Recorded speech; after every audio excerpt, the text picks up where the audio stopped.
August 1st, a couple came into our home and shared with Jennifer, my wife, and I this story. And I feel like in some ways the Lord had just preparing me to hear the story. And it was shocking.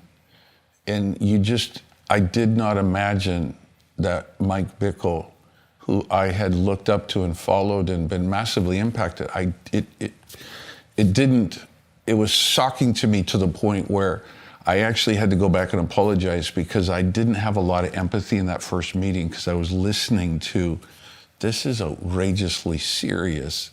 And I was like, oh my. And because the individual sharing was a person of character to me, and I had to listen to what was said. And to me, that was kind of the process where my wife and I got involved into the storyline. And that now biblical process, what do you do when accusations against an elder are brought?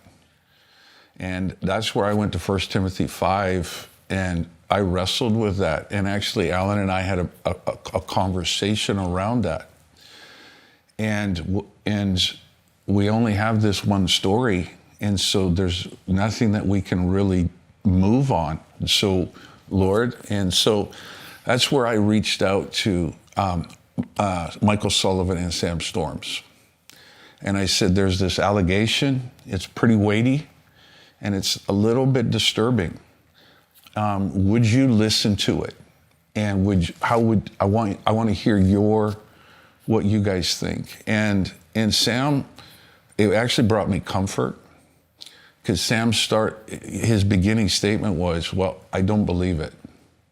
You're going to have to prove it to me. And I found comfort in that, because I have great love and honor, respect for Sam, his position even within the body. And I felt like this is actually a safe place, because if he feels this, and then it's going to have to be a journey for us to discover what the truth is.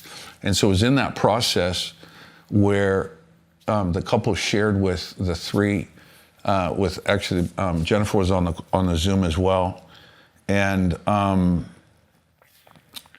that is kind of, for me, what I would call the golden thread, because in her sharing of Jane Doe's story, that